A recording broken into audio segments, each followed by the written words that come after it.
Tyler and Abby have a heart-to-heart and you think about your own little life. Finally. Jesus, Tyler and Abby, get on my nerves. Please sit down and talk. Chapter 7, Try Again.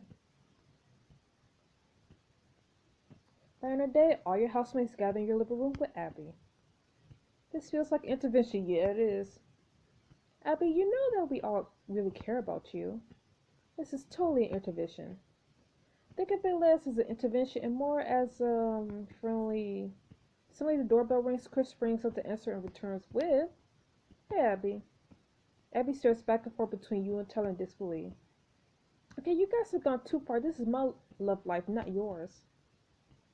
Yes, but it's affecting us too. You're both clearly unhappy with this situation. We're all just worried about you. Chicken, it's affecting us too. You say you're not trying to make us take sides, but this spat is putting the rest of us in an uncomfortable position.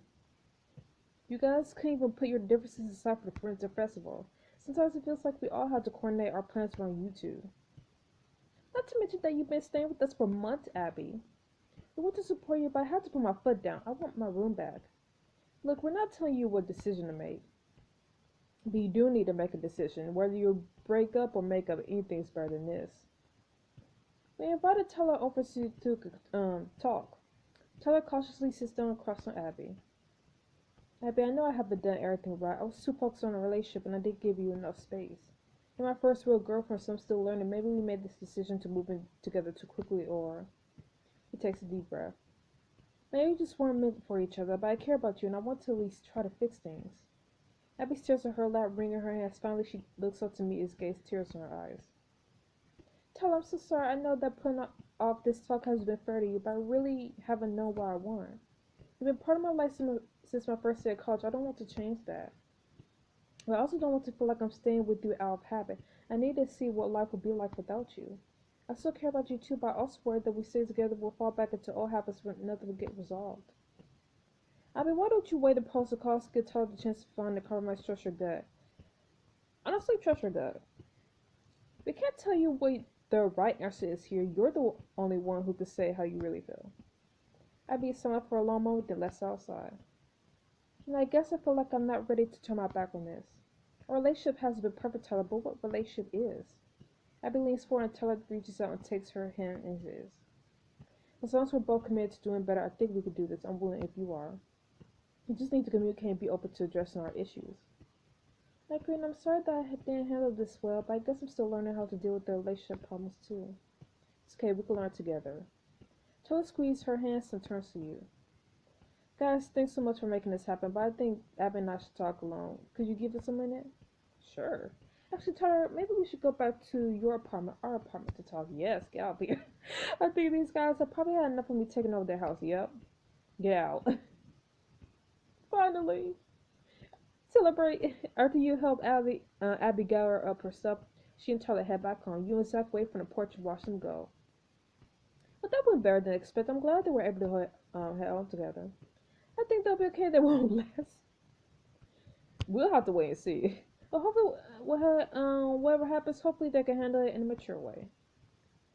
Nothing else, at least it seems like there will be less tension between them now. And I'm sure Kevin is stoked to have her room back. He sits down on the front steps so you take a seat beside him, gazing out at the snowy expanse of the neighborhood. Love is a complicated thing, but there's no denying that it makes you grow a lot, even when it hurts. How are you doing that front? Do you think you're ready to get back in the game?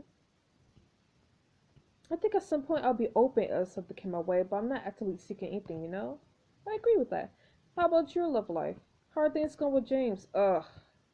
They're good. It's hard not seeing him around campus as much, and he's been busy with his book, but he still makes time for me. And he's been really comforting during all the South stuff. But even if we're going strong now, I guess I'm a little worried about the future. With the possibility of losing the house, I keep wondering if we'll end up deciding to move in together. Not that seeing how hard it was for Tyler and Abby, I'm a little nervous about how that will affect our relationship. That's understandable, but you aren't Tyler and Abby. You don't know what living with James would be like, but you have been dating for over a year, so you know him pretty well. But everyone's different. It's up to you guys to decide if you're ready or not. I think I'll understand either way. I'd rather wait.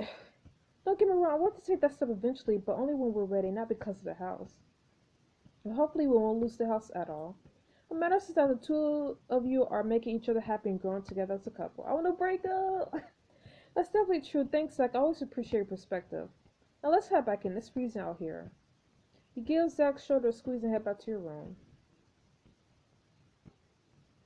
You enter your room just in time to hear your phone buzz on your desk. You rush over to answer it. Hello? Hello, Luna. This is Colin Harper. I just looked over your friend James' play and was very impressed with it. I'm so glad to hear that. He's such a talented writer. As you are you? I'd love to talk more writing with both of you and find out about your future plans. I want to formally invite you to dinner tonight. I called up James already and he'll be attending. That sounds wonderful. I'll be happy to accept your invitation. Great, the reservation's for 6 p.m. at the Elegance. I look forward to seeing you both later tonight. Right after you hang up, your phone buzzes again in your hand and Gabriella's name lights up the screen. You answer. Hey, Gabriella. Luna, are you okay? And Dorian Delacroix just called me up to say he's been around the house. I hope he hasn't done anything. No worry, that was a few days ago. He did try to bribe us into moving out, but we didn't buy it. As long as you're all okay, let me know if he continues bothering you. I will not stand for it. I appreciate it. I actually have some good news for you. You let her know about Colin's dinner invitation. Oh, how exciting! I'm so proud of you, Luna and James. This could be his big moment to score a deal for the novel he's working on. Speaking of exciting things, I found one of my father's journals the other night. I've only just briefly skimmed through it, but it seems like he's written down some very nice things about you and James. Don't care. Wonderful. I know you're especially busy right now, but I'll see if I can drop by the house one of these days. Thanks, Gabriella. I'll look forward to it. You hang out with a smile and looking forward to dinner. And now you open your closet to decide what to wear. Nothing. This'll do. I can't wait. There's a honk outside signaling James's arrival. He rushes towards James' car where he pushes the passenger door open for you. Hurry up, it's cold out there. You get into the car sign as the heater immediately starts warming you up. James leans over to kiss your cheek. Ready to go impress the bigwig? That, and I'm looking forward to a fancy dinner. Let's go. And this smooth song, though. You and James arrive at the restaurant and are shown to your table where Colin is waiting. He stands to greet you, holding out a hand. Oh, James, thanks again for coming. You both shake hands with him and then he pulls out your seat. Colin, I want to thank you again for inviting me tonight. I'm flattered that you enjoy Rawsthorne Park enough to reach out to me. I think the thanks should be going towards Luna for introducing us. What they say is true. Give to writers, give to company. I'm always here to help my friends, confident that James has what you're looking for. I'm always here. James takes your hand on the table and gives it a squeeze. It's true, Luna is one of the most selfless people I know. The house though, can we talk about that? That's pretty not really selfless. And one of the most promising writers, and not the most promising. Sometimes I think she should put herself first more. She could stand to be a bit more. Nope. I just enjoy being there for the people I care about. Modest, I see. Just then, a waiter comes by to take your drink orders and tell you about the specials. Before long, you're all tucked into a delicious meal.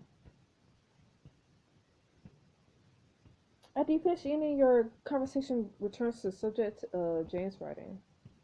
So, James, tell me about your dream novel, your bestseller. What's the story you see yourself being known for?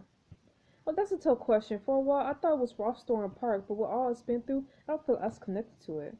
Now, my heart is with the story I'm currently writing. It's about a terminally ill patient and a nurse who fall for each other. Wow. Sounds cliche. That sounds angst-ridden, yeah.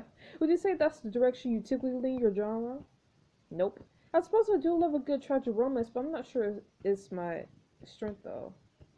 Right now, I'm happy just trying to figure out who I am as a writer. I think understanding my own strengths will come in naturally. I say James' strength is romance, capturing the complexity of character thick of big worlds. Complexity?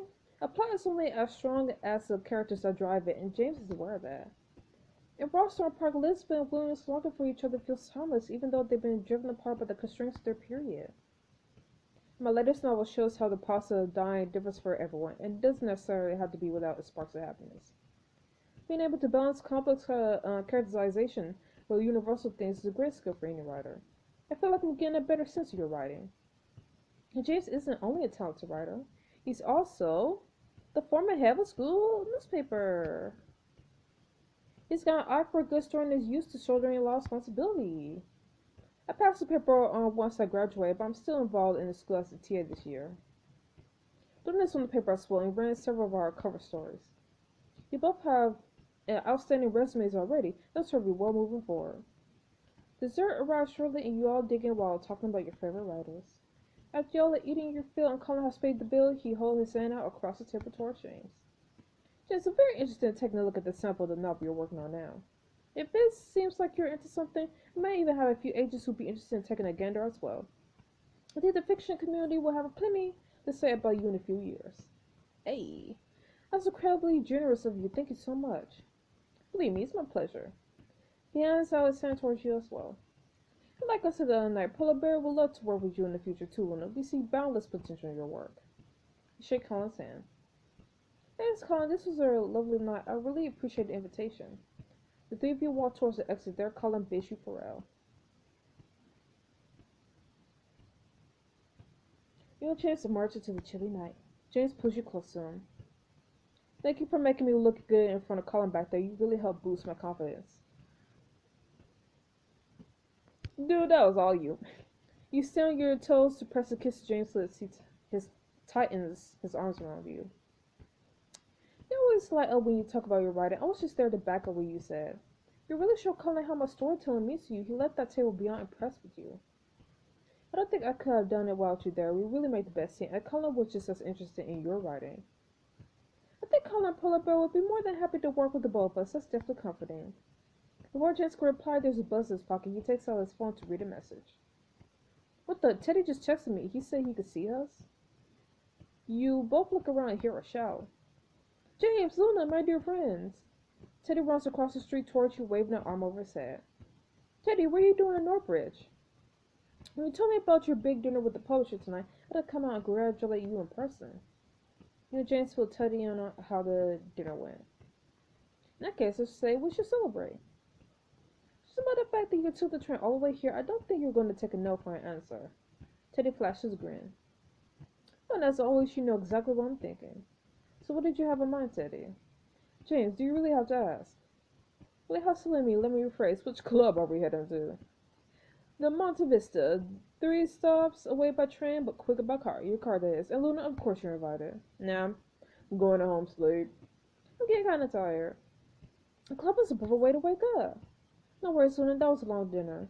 Teddy, how about I meet you at the club? I don't want Luna to have to take the train home.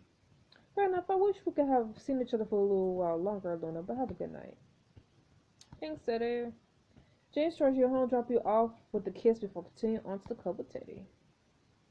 At least they're finally doing something without me. Next day at Uskia, you spot Becca rearrange a display of stackable ottomans. How are things in the Scandinavian furniture world? Surprisingly good. Did you know that if you work extra hours in a week, you actually get paid more? I did not know that. I think it's called overtime. Before Becca could respond, an angry customer interrupts her. Uh-oh. Excuse me, do you work here? I do. How can I help? I found 2 hours ago and appeared like a phone and... What?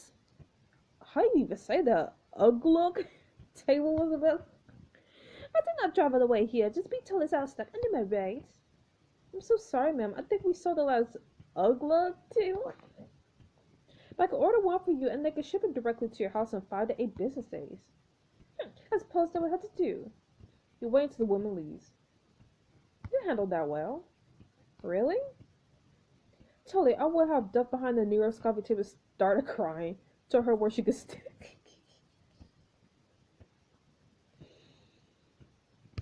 That's more me. You mean the flag killing stuff? With the hidden drawer for extra storage?